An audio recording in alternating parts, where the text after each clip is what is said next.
Good evening, team.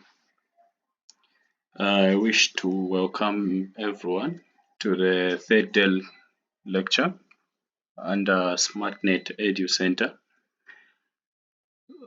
Basically, today we want to further on from where we ended. So far, we've covered two important segments of the course.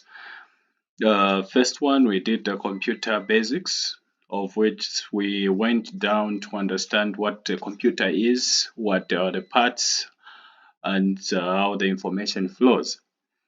We later, and the type of a computer, sorry, then we later went into the electronic part, of which we went on the hardware segment. So the hardware segment, we described it to be anything physical that we can see on a computer and touch. So that was the hardware segment. But we left one more segment, that is the software segment. That's what we said that our lecture for today will comprise of.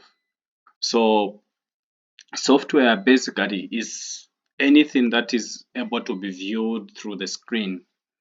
When we turn on the computer, be it it's a printer, the information we see there where it's commanding, that's the software that is commanding, that is telling us that thing we can't touch it.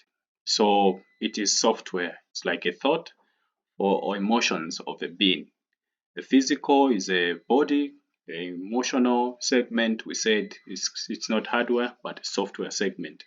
So whatever we see, whatever we are seeing now, this video presentation that we are seeing on SmartNet, what is showing you all these words that you're seeing, the design that is in the background, whatever has been attached, this is a software. There's a software that is doing the work. So the output device, it just gives us the presentation of the software as an outlook. You turn on a video, the video you're playing is a software. Anything, it's a product of a software, so to say, that has been brought in that you can get. You can't touch it, yet you can view it.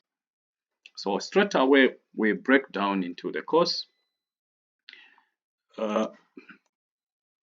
So in the computer expertise, we have 5 outlined course content.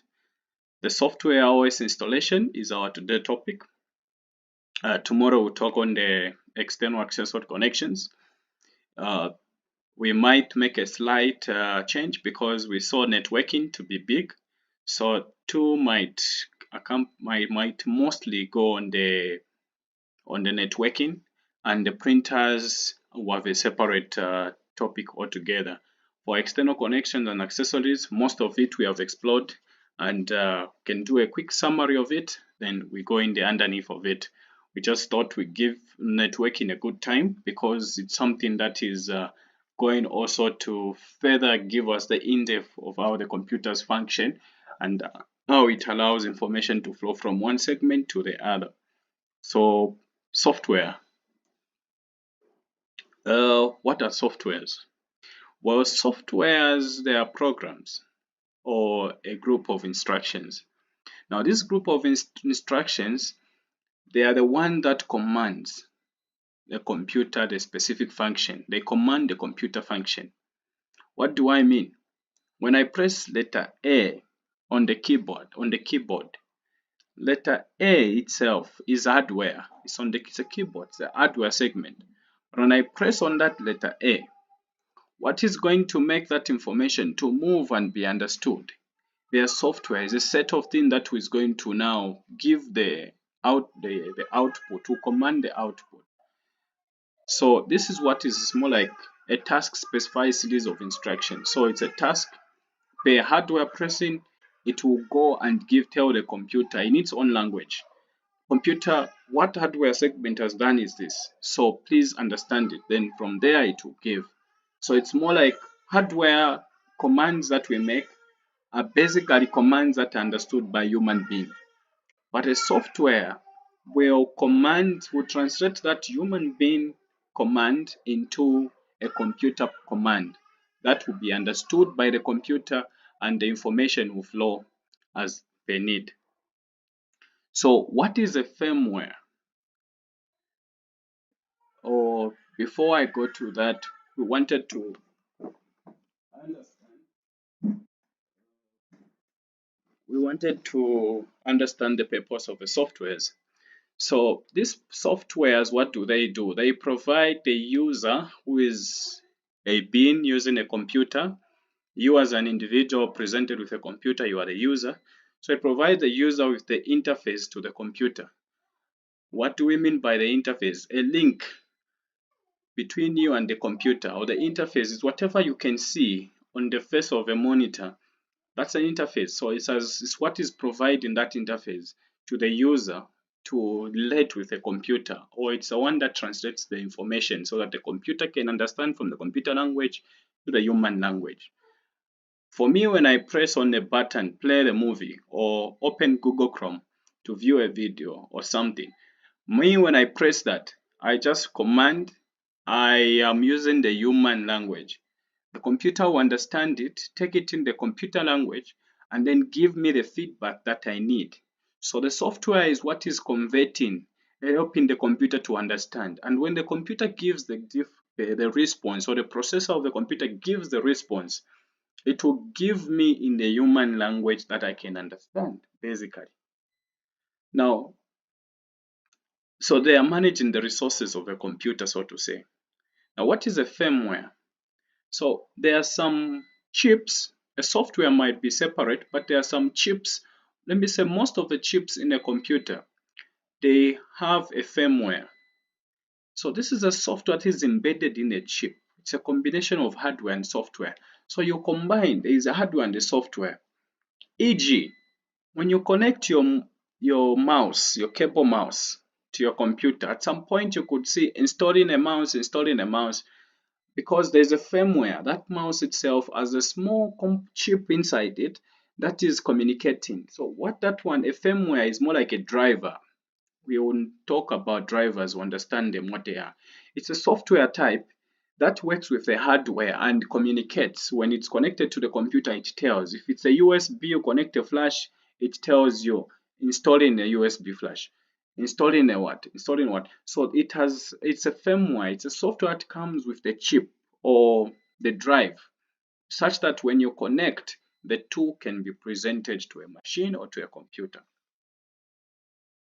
What are the classification of this computer software? We only have two types of classification. We have a system software and we have application software. System software, application software. Now, system softwares, these are the ones that manages the computer resources. They are the link, or they are the basic application that start up a computer before the applications pick up on. To give an example, what these system softwares are, or in terms of the two categories of the softwares, it's like a foundation of a house and the house that has been built. We can know that the rooms that are built of a house are built on top of the foundation. So the system software are basically the foundation in the software line. Then the application software are those that come on top of the foundation. In other words, application software cannot function on their own without a system software. A system software is needed because this system software is the one that can understand fully what the drivers, which hardware segments are connected. So we will understand this later on in a more detailed way. So as it is been described here, we can see that the application software, on the other hand, are direct responsible for helping users to solve their problem. So they are the ones that, as an individual, get to use to do one or two things. They'll give me direct, a quick feedback that I want. But the system software, mostly they are working for the system. The application are user software. So application software, we call them user software sometimes, user software. Then the system software, I call them computer softwares, because the computer softwares are basically helping the computer to interpret what a humanly person want. So if me, I use a software or application software, so to say, which is the user software. So I command it. For that to take up the information, it will go now and communicate to the language of a computer, which is the system software, and tell it what this person wants is A, B, C, D. Then once this system software knows, it will give it a feedback, and this application software now come and give me the humanly feedback. So one is just on the outside, it is just going to give me the information that has been done. The other one will do the inside calculations that I don't really need to care or know about. So this is a category of the softwares. We have the system softwares. Underneath it, we have operating system, and we have system utilities. Under software, application software, we have application packages that we use. We call them off-shelf programs and user programs. Programming language or programming software, these are the softwares that we use now to make other software. It's more like you want to create a software that you want to use, you want to create a game, you want to create a movie, or what. Those softwares that we are going to use underneath to program, we call them languages because they are different, and each row has a certain aspect that it can bring. Others can bring pictures, others can bring number factors, others can bring what. So we call them programming languages that are going to be used to make the application software and the system software. We add them because they are also needed. So system softwares, like earlier mentioned, the system software, they are designed to operate the computer hardware. So basically, system software are computer softwares. So what do? They provide basic functionality and provide a platform for running application softwares. Like we said, application softwares cannot run independently. They have to run on top of a system or computer software. Mind you, keep these 2 points in mind. Application software are human software. System software are computer software. So the human software will be commanded and will talk to the system software. The system software will give feedback to the human software. The human software will give us what we want to see. We'll explain this further. So the system softwares, these are the operating systems. Then we have one more important firmware software, which we call the BIOS. Now the BIOS, this is a basic input-output system. Now what is this BIOS? It is a type of a system software, like we said, the firmware type. Now this BIOS, it gets the computer system started after you just turn on the computer. When you just press on the button, power on button, it's the one that turns on the computer and manages the data flow between the operating system and attached devices, such as hard drives, video cards, and other things. In other words, this BIOS is the one that starts the sequence. When you do, you just press on the button of your computer, power on button. The one that sends information from there to go ask the hard drive, what operating system do you have? Is it Windows 10, Windows 10, Windows 8, Windows 7? It's the BIOS. Now that's the one that relates. And after it finds that, is the one that talks to the screen and it posts information that you have requested for on the screen. So it's more like a link between the input and the output. No wonder it's called BIOS, because it's a basic input and output. So it communicates there and then.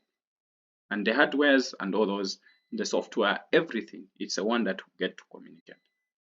Now the boot programs operate, the boot program, they load the operating system into the computer's main memory, random access. So you find that there's a program that boots. This is what will now run the operating system, put it on the RAM for further information pickup, like we had earlier said. And some of the system softwares include utilities. So there are disk defragmentation, restore system. We'll mention them at a later stage. Examples of operating system, these are the ones we have: Windows 10, Windows 11, different. We have a Macintosh, that is Apple Macintosh operating system, or Mac OS X. We have the Chrome OS, we have the Linux operating systems, Ubuntu, etc. Now the application softwares, we have already mentioned them. They are human softwares. So they are called end user programs or human being softwares, or merely an application. They reside on top of the system software, like we had already said. The end user uses application software for specific purposes. Now it is programmed for as simple as a well complex task. What does this mean? It can be done for simple things, it can also be done for a more complex thing. So it can be a single program or a group of small programs that is referred to as an application suite. E.g. Microsoft Office. It has Excel, it has Word, so it can be one single program like VLC, which you just use to play movies. It can also be a Microsoft suite. It has Excel, it has Word, it has PowerPoint, it has Publisher, it has Access, It has a lot of different other components that are in it. So it's a suite, it can be a group of them. Now, the application software can be used by the user to complete specific tasks such as creating word processing, documents, spreadsheet, presentation, graphics card, and all those. That's basically one application, Microsoft Office can do those. Examples of those, we have Microsoft Office, we have Google Chrome, that's application software. So those that we can command, Google Chrome, I just type online, I want this and this. Skype, we have the video VLC player, we have these Teams and other applications. So these are the applications that you're able to command. They work on top of the system software. They are human being, easy to relate with. Firefox, Safari, I just go and type what is a dog? How does what type of dogs is this? It will just give me information there and then, but where it is going underneath, there is a system topic, system application that I don't even know what it functions or what. But when I send this will know what language to translate, and after the feedback comes, it will give me exactly what I want to find out. Now, this is the relationship that comes between the softwares and the user. So as a user, you're always on top there, the user of the computer. So what you do is you only make a request through the application softwares. Those that are on top, the application software, once you make a feedback, they are the ones that go. If you can see from one end, you see the application software. Once you make a request, it will go to the operating system. The operating system will go to the hard drive. Once the hard drive gives it its feedback, the operating system will pick it up, come to the application, then the application will give you. So what we are able to see on there's application softwares on the desktop. They are only giving us the feedback that we want, but they are the ones that do the dialogue on our side for the operating system, and the operating system does the work in terms of finding where it is stored in the hardware and bringing it back to where we need, basically as such. This one simplifies how the information get to flow within a computer from the point when you press on the button.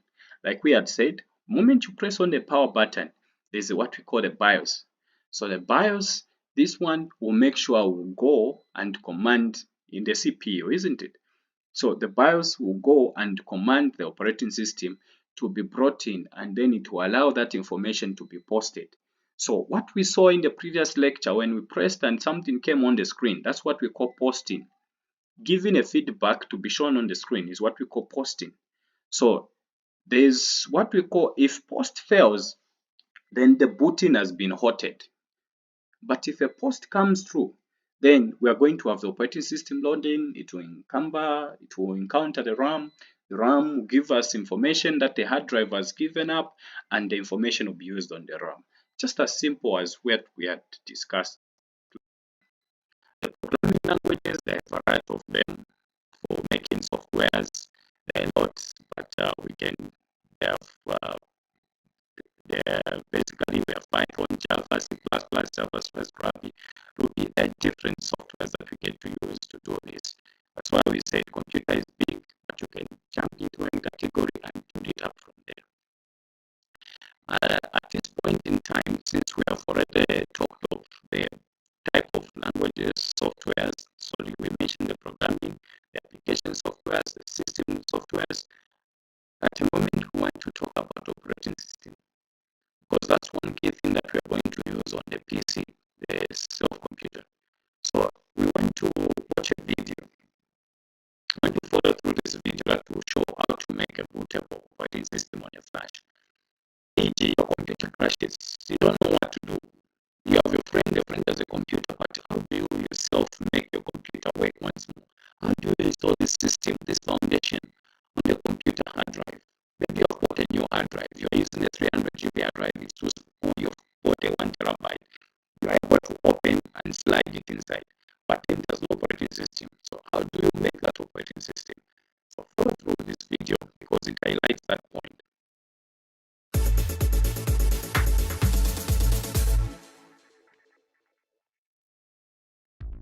If you own a Windows 10 computer, creating a bootable USB drive is an absolute necessity, especially for those times you run into any major issues with the operating system. Some people are intimidated by this, but the process is fairly simple and should be done before you have any problems. This will save you both the time and hassle if or when you need a clean install of Windows. To begin, you'll need an empty USB drive with at least 8 GB of storage, If you don't have one lying around, they're quite inexpensive. You can pick one up for around $5 to $10. Now head on over to the software download site for Microsoft. I'll put a link to this page in the description. You'll see two options for downloading. In the section, Create Windows 10 Installation Media, click Download Tool Now to get the Media Creation tool. Now go to the folder you downloaded it to, and double-click the Media Creation tool file to run it. You'll now see the Microsoft Terms and Conditions. Click on Accept to move forward. You have two choices. Select Create Installation Media, USB flash drive, DVD or ISO file for another PC. Then click on Next. If the backup is for the computer that you're currently using, check the box next to use the recommended options for this PC. If the USB is being created for another computer, uncheck the box. Go and select your language and edition from the drop-down boxes. For the architecture, select 32-bit or 64-bit. If you're unsure, select both. But otherwise, it's best to leave the box checked next to use the recommended options for this PC. After making your selections, click on Next. It will now ask you to choose your media. Your choices are USB flash drive or ISO file. Select USB flash drive. If you don't have a flash drive at this moment with the required storage of at least 8 GB, choosing ISO file lets you save it to your computer so you can burn it to a DVD or USB later on. Before moving forward, if you haven't done so already, plug in your USB drive and select Next. In the list, select your USB drive. If for some reason you don't see it, unplug it and plug it back in. You also may need to click Refresh Drive List. Once your drive is selected, click on Next. There's not much more here for you to do. The tool will download and install the files to your USB drive. Depending on your internet speeds, this could take several minutes or longer. When it's done, you'll get the message, your USB flash drive is ready. Click on Finish. Now unplug the USB drive from your computer and store it in a safe place. In the future, if you ever have the need for a clean install of Windows. Okay, so basically that is it. We're making this footage or video, so to say, that can be played over and over again. It is simple. The link will be attached to this video once it is shared. So that is the basic how we can make this bootable, because imagine this is a blank hard drive, and like we said, applications cannot be installed on top of a computer, not until we have a system software. So system software, we don't install it on top of a computer, on top of, how do I put it? You can't install it on the blank, like you connect on your flash, then you start installing on top. No, it has to be made in a special way. So this is the one that we mentioned, the boot maker. So you're going to make that software in the flash as bootable. Once it is made as bootable, as it has been made, you're going to connect it to the USB port in your computer. It is fully off. If you're using HP computer, you just go press F9, F9. There are some F letters on top. F9, F9, F9, F9. When you press F9, if it is an HP laptop, F9, F9, F9, it will print. Do you want to boot from the flash? You click yes. I want to boot from the flash, or click any letter to boot from the flash. So it will tell you just to press anything, then to boot from the flash. It will go, then you just follow through its normal installation. Do you want to install Windows 10? Yes. What type of features do you want of Windows 10? If you want, just keep going, yes, yes, yes, yes, yes, yes, yes, and going for express settings. The computer will be installed as fresh new Windows. If you're stuck, please, we'll be able to advise if need be for that. But as usual, like we said, it's not to be the master of all the knowledge. Have a source where you can find the knowledge and make use of it. But this will give you the basic understanding of what you need. So we've talked about how to make these softwares that we want to use. So this is now the Windows operating system that has been made. There is Ubuntu operating system, that is Linux, there is Apple, those who are using Apple, there is Macintosh. Also, there's a way that you can get to do it. But like we said, we don't want to give the bookish information in here. You can know where to find that right information, or if you need request for it. Now we want to talk about how to make the installation of the application. Installing software in Windows. digital photo editing, computer gaming, video streaming. All these things are possible because of different types of software running on your computer. Today, the most common way to get new software is to download it from the internet. Applications like Microsoft Office and Adobe Photoshop can now be purchased and downloaded right to your computer. You can also install free software this way. For example, if you want to install the Google Chrome web browser, you can visit their download page and then click the Download button. The installation file will be saved to your computer in .exe format.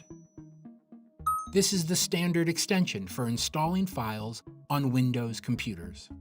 Here are the steps to install an application from a .exe file. Download the .exe file. Locate and double-click the .exe file. In most cases, it will be in your Downloads folder. A dialog box will appear.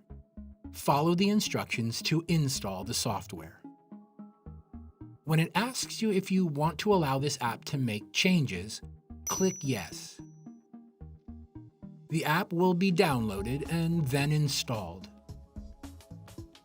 Once you see installation complete, you can now close the dialog box and open the application from the Start menu or the Start screen. To learn more about computers, check out our Computer Basics tutorial on our website. Sure. So basically that is for the application. Now the application on top of that we have, there's VLC Player, there's Zoom, there's WhatsApp, there's Facebook, there's Firefox, there are PDF readers, you have Adobe Reader. All these can be done in a simple format like that. Because those ones are not system software, they are human being user or user-friendly application. Those ones can be installed on top of the software and it will be easy for you to be able to notice. That is how simple it can be done. Now, I want to understand how you can get these softwares. So there's a site there's a link that has been put www.farmpeople.com. That site is good for the research application. The one the VLC we talked about, the Adobe PDF readers, all those applications, you can find them there. Once you just go there, there's a search bar, you just ask, I need this, I need this. Some of them you find them already there just on the home page there. You pick them and they download. They don't have these fake ads or anything. They keep clean and latest applications and you get to enjoy them. Then we have the last one, the www.getintopc.com. That link is also very good. It gives you these big apps. If you don't want to use the link that we share for the operating system, you can use it to give you good operating systems. A lot of them. If you are someone who is a designer, you are using Adobe Photoshop, Adobe Reader, or these big apps, you use AutoCAD and this, you'll find them there. Very good applications as per your need.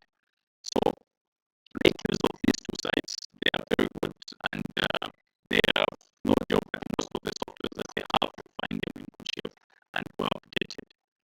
Now we come to the last part of the segment, application licensing. Now we see that most applications have a license that is installed for permission use. So it is advised for you to buy or pay for such softwares for you to get to use them so that you're not found as a counterfeiting or frauded and will be found doing a crime, so to say, be involved in counterfeiting someone else's product. Because these are individual made and they make money from it. So at the time you're paying, it's like a subscription to them. There are also free softwares. Free softwares like Google Chrome, VLC, these apps, they are free. You can get them, no one reminds you enter any product key or anything. That is not fine. And we see that the Windows system applications, most of them, Windows, it needs application, it needs a license. When you talk of Microsoft Office, they need license. So it is important to follow through. You just buy a license, it mostly will expire between 1 year, 2 years, 3 years, and the virus, buy them. They get to help you to run a smooth computer and you get to enjoy. We wish to understand on the computer licensing and we follow through on this.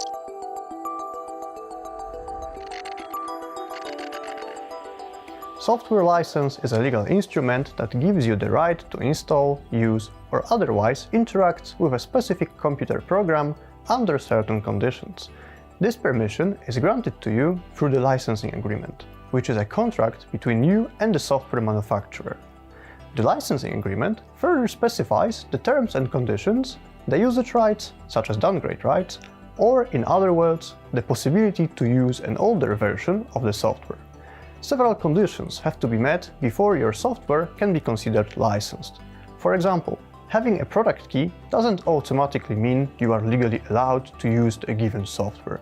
You also need to have all required documents that prove your software is licensed in a proper way.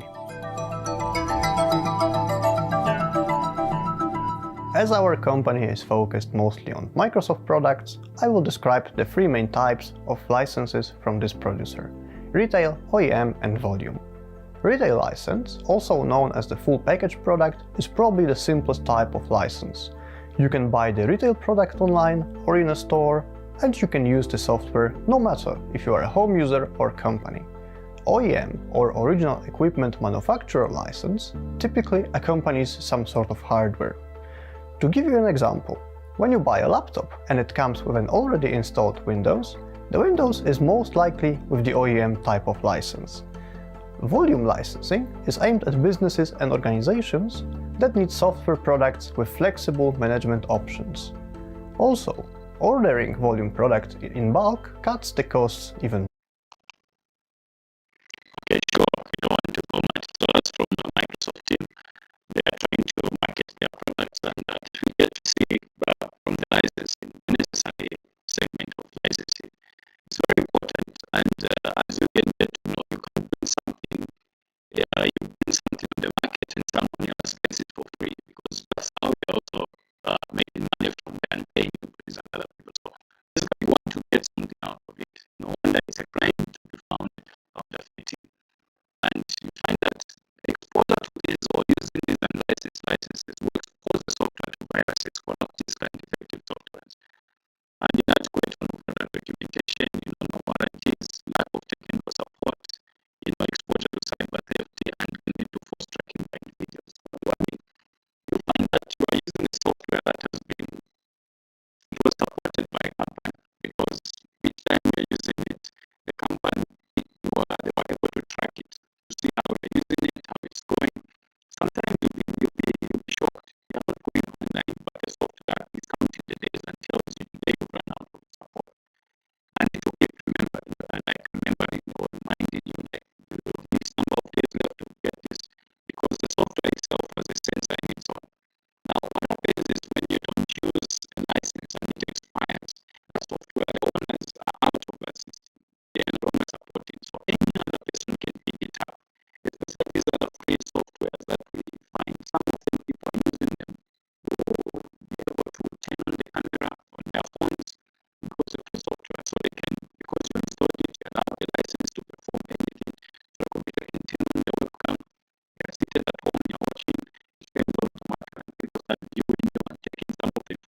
Office